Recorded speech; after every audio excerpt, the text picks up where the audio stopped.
2019లో పవన్ కళ్యాణ్ గారు సీఎంగా కావాలని కోరుకుంటున్నాము.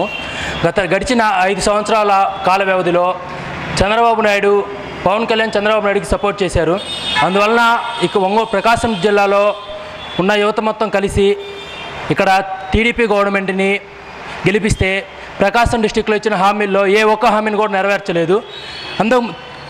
అదే కాకుండా నెరవేర్చకపోగా వాళ్ళ కుల వర్గానికి సంబంధించిన ఒకే కమ్యూనిటీ వాళ్ళకి అన్ని రకాలుగా పనులు చేసుకుంటున్నారే తప్ప బడుగు సామాజిక వర్గాల వాళ్ళని ఎవరిని పట్టించుకోవడం లేదు. రాష్ట్రంలోనే కాదు, మన ప్రకాశం డిస్టిక్లో ఒంగోలులో కూడా ఇదే తరహాగా ఉంటుంది. ఒక సామాజిక వర్గం వాళ్ళే డెవలప్ అవుతున్నారే తప్ప మిగతా సామాజిక వర్గాలు బడుగు బలహీన వర్గాలు ఎవరు పైకి రావడం లేదు. అట్లానే యూనివర్సిటీ అన్నారు, ప్రత్యేక యూనివర్సిటీ అన్నారు, పోర్ట్ అన్నారు, ఏం లేదు. ఎలక్షన్ టైం వచ్చిందని చెప్పని వచ్చి ఒక రాయి వేసి వెళ్ళారే తప్ప శంకుస్థాపన వేసి వెళ్ళారే తప్ప దానికి సంబంధించింది ఇంతవరకు ఏం చేయడం జరగలేదు. ఆ శంకుస్థాపన జరిగిందే తప్ప దానికి ఇంతవరకు పనులు కూడా స్టార్ట్ చేయలేదు. యూనివర్సిటీ అన్నారు, ప్రకాశం జిల్లాకి ప్రత్యేక యూనివర్సిటీ అన్నారు, అది కూడా లేదు.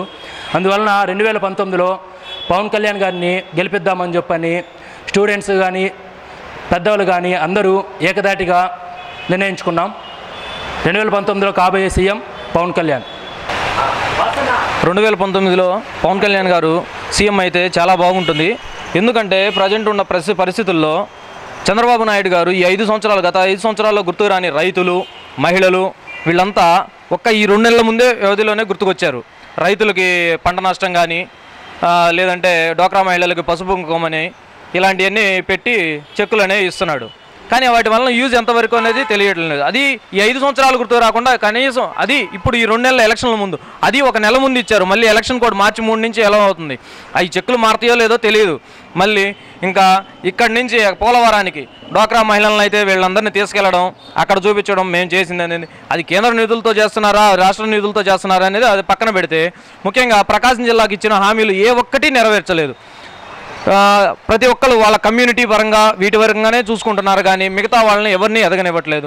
ముఖ్యంగా యువతనే అయితే అసలు ఎంత సోమరిపోతులు చేస్తున్నారంటే వాళ్ళకి నిరుద్యోగ భృతి అని చెప్పి ఒక 1000 రూపాయలు 2000 అని చెప్పేసి ఇప్పుడు కొత్తగా 2000 అని పెంచారు. మొన్నటిదాకా 1000 రూపాయలు ఇచ్చారు. వాటి వల్ల ఎంతవరకు సబబు? అదే ఒక కొత్తగా స్టార్టప్ కంపెనీలు చేసుకోమని చెప్పేసి స్కిల్ డెవలప్మెంట్ ప్రోగ్రామ్ అన్నారు.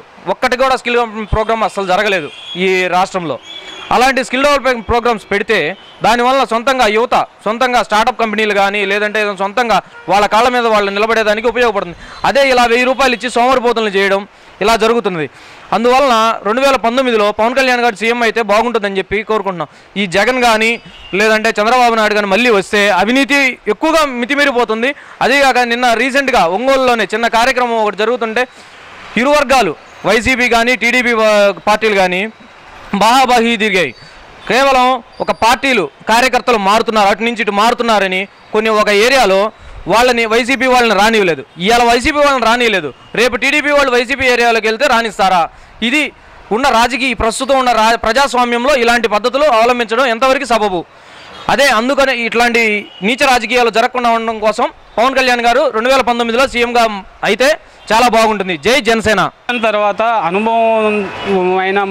అనుభవవంతమైన నాయకుడు ఉంటే మంచిదని అందరూ కలిసి చంద్రబాబు నాయుడు గారిని సీఎం కావడానికి ఎంతో కృషి చేశారు. అలాంటి అనుభవం నాయకుడు వస్తే ఆంధ్రప్రదేశ్ రాష్ట్రం బాగుంటుందని అందరూ అనుకుంటే అవన్నీ 3-4 ముచ్చటే అన్నట్టు తేలిపోయింది. ఈ 5 ఏళ్ల పాలనలో ఒకటి దోపిడీ అందిన కాడికి దోచుకోవడమే జరిగింది తప్ప ఎవరికి న్యాయం జరగలేదు. ఈ ప్రత్యేక హోదా తెస్తామన్నారు, మళ్ళీ ప్రత్యేక ప్యాకేజ్ అన్నారు, ప్రత్యేక ప్యాకేజ్ తెచ్చారని సన్మానాలు చేశారు. ప్రశ్నించిన విద్యార్థులని జైల్లో పెడతామని బెదిరించారు.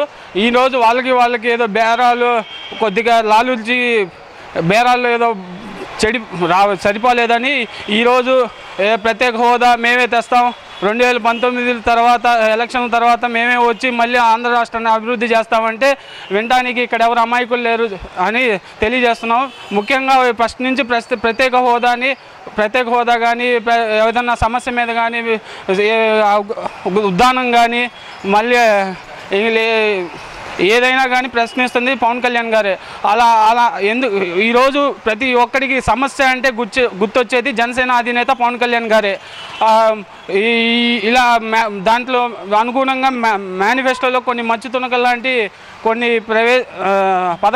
కొన్ని మేనిఫెస్టోలో కొన్ని పథకాలు ప్రవేశపెట్టారు. కులాలను కలిపే ఆలోచన విధానం. ఇక్కడ ఉన్న ఈ ప్రస్తుతం ఉన్న ఈ రెండు పార్టీలు కులాలను రెచ్చగొట్టి రాజకీయం చేయడం తప్ప సామాన్యుని ముందుకు తీసుకెళ్లే ఆలోచనలు అయితే వీళ్ళెవరూ లేరు.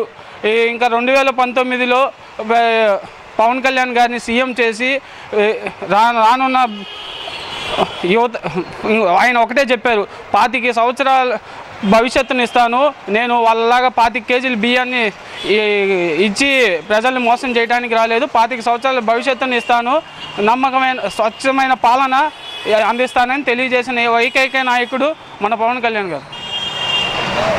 2019 ఎన్నికల్లో పవన్ కళ్యాణ్ గారిని సీఎం చేసి ముఖ్యంగా ఇక్కడ ఒక పాయింట్ చెప్పాలనుకుంటున్నాను. ఈరోజు నాయకులు ఏవో పార్టీలోకి వచ్చు, పెద్ద నాయకులు ఎక్కడికైనా వెళ్ళొచ్చు, కానీ చదువుకున్న యువత, దగాపడ్డ వర్గాలు అన్నీ ఒకటే ఆలోచిస్తున్నాయి. ఈరోజు మేము బాగుపడాలి, మా భవిష్యత్తు బాగుండాలని యువత, అక్క చెల్లెళ్ళు, మా ఇంటిని మేము చక్కదిద్దుకోవాలంటే దానికి ఒక చేయూత కావాలి. ఆ చేయూత పవన్ కళ్యాణ్ గారు ఇస్తారని వాళ్ళ ఆశిస్తున్నారు. ఆశినటువంటి మన తెలుగుదేశం పార్టీ అయితేనేమి, ఇప్పటివరకు గుంటలక్కలాగా సీఎం కుర్చీ కోసం ఎదురు చూస్తున్నటువంటి వైఎస్ఆర్ కాంగ్రెస్ పార్టీ అధినేత జగన్ని మేము చూసాము. వీళ్ళందరిలో కల్లా ఏంటంటే మాకు పవన్ కళ్యాణ్ గారు 2019లో సీఎం అయితే కనుక మాకు మంచి భవిష్యత్తు ఉంటుందని మా ఆకాంక్ష. మేము దానికోసం ఎదురు చూస్తూ ఉన్నాము. ఎందుకంటే పవన్ కళ్యాణ్ గారి యొక్క ఆశయాలన్నీ ఎలా ఉంటాయంటే కులాలను కలుపుకెళ్దామని, మతాల ప్రస్తావన లేనటువంటి రాజకీయాన్ని అందరూ చూడాలి. రాజకీయ అధికారం అనేది ఏ ఒక్కరికి కాదు. ఇప్పుడు టీడీపీ తీసుకుంటే కనుక వాళ్ళ కులపోళ్ళకి కేవలం ఈవెందో అధికారంలో ఉన్నటువంటి వాళ్ళకే కొమ్ము కాస్తారు తప్పనిచ్చి ఇంకా మిగతా వాళ్ళ ఎలా పోయినా కానీ వాళ్ళకి అసలు అవసరం లేని పరిస్థితి అనమాట. సో ఇలాంటి చూసి మేము విసికి వేస్తారిపోయి ఉన్నాం. సో ఈసారి మేము గట్టిగా జనసేనకి మేము పవన్ కళ్యాణ్ గారు సీఎం అవ్వడానికి మేము సాయశక్తుల ప్రయత్నించి ఆయన్ని సీఎం చేయాలనేది మా ప్రగాఢ ఆకాంక్ష, విశ్వాసం అనుకుంటున్నాను సార్. నేను అభివృద్ధి కార్యక్రమాలు బాగా చేస్తున్నాడు కదా, డెవలప్మెంట్ సంక్షేమ కార్యక్రమాలు ప్రజలకు కావాల్సిన అందిస్తున్నాడు కాబట్టి ఆయన మళ్ళీ అవుతాడు అనుకుంటున్నాను. నాయుడు గారు ఖచ్చితంగా అవుతాడు. ఆయన అభివృద్ధి కార్యక్రమాలు ఆయన గెలిపిస్తారు. జరిగినాయి. పోలవరం పోయి చూసి వస్తున్నారు కదా జనాలు.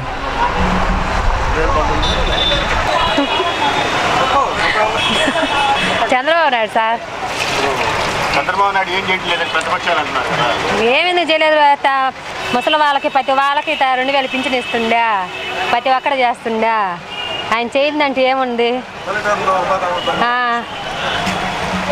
ఎవరికంటే మనకు పెన్షన్ ఇచ్చిన వాళ్ళకి వేస్తాం. పెన్షన్ తీసుకున్నా కదా, మళ్ళీ ముఖ్యమంత్రి ఎవరు కావాలనుకుంటున్నావు? ఏమో నాకు అవన్నీ తెలియదు. చంద్రబాబు నాయుడే. ఎందుకంటే పనులు బాగా చేయించారు. ఒంగోలు ప్రతిదీ చాలా పనులు చేయించారు. రోడ్లు అనగా, ఇంటి పనులు అనగా, కాలువలు అనగా పనులు బాగానే చేయించారు. 5 సంవత్సరాలు కొంచెం ఇబ్బందుల్లో ఉన్నా కూడా చాలా నైపుణ్యంగా ముందుకు తీసుకెళ్తున్నాడు. అమరావతిని అయితే రీసెంట్గా రెవెన్యూ పెట్టుబడులను చూసాము. బడ్జెట్ ఒక 100 కోట్లు ఎక్కువ ఉంది తెలంగాణ. ఇంత నిరాశలో కూడా అంత రెవెన్యూ తీసుకురావడం దట్ ఈజ్ చంద్రబాబు. జగన్ అవుతారు అనుకుంటున్నా. ఇప్పుడు ప్రజెంట్ అయితే జరగాల్సిన పనులు, చేసిన వాగ్దానాలు నెరవేర్చలేదని నేను అనుకుంటున్నాను. రుణమాఫీ, రైతులకు మెయిన్గా రుణమాఫీ చేస్తా అన్నారు. చాలా వరకు అది జరగలేదు. ఆ తర్వాత 5 ఇయర్స్లో ఏమి చేయాలన్నా ముందు చేయగలుగుతారు, కానీ లాస్ట్ మూమెంట్ ఎలక్షన్ అనగా ఈ టైంలో చేస్తున్నారు. అంత ఇది లేదండి. జగన్ అనుకుంటున్నా. ఎందుకని? అంతే, ఈయన అతనే కొంచెం కావాలని కోరుకుంటున్నాం. చంద్రబాబు చాలా సంక్షేమ పథకాలు పెట్టారు కదా, అవన్నీ ఎలక్షన్ పథకాలే, కానీ ముందు నుంచి పెట్టచ్చుగా పథకాలు. ముందు నుంచి పెట్టుకోవచ్చుగా పథకాలన్నీ. ఇప్పటికిప్పుడు పథకాలన్నీ అంటే జనం ఎట్ట నమ్ముతారు? ఈ ఒపీనియన్ చెప్పి ఏదైనా పర్లేదు. 2019లో ఎవరు ముఖ్యమంత్రి అవుతాడు అనుకుంటున్నావు? జగన్ అవుతారు. జగన్. చంద్రబాబు నాయుడు అనేక సంక్షేమ పథకాలు ప్రవేశపెట్టాడు కదా, జగన్ ఎట్లా అవుతాడు అనుకుంటున్నారు? ఏదో ఎందుకు అవుతాడు అని అనుకుంటున్నారు? జగన్ అయితే అందరూ ఆయన కావాలి ఇలా చూసి ఆయన కూడా ఒకసారి చూద్దాం అనుకుంటున్నాం.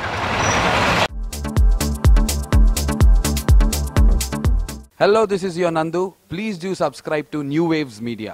ఇలాంటి మరిన్ని మంచి వీడియోలు కావాలని కోరుకుంటున్నారా? అయితే పక్కనే ఉన్న గంట సింబల్ను క్లిక్ చేయండి. అలాగే సబ్స్క్రైబ్ చేయండి.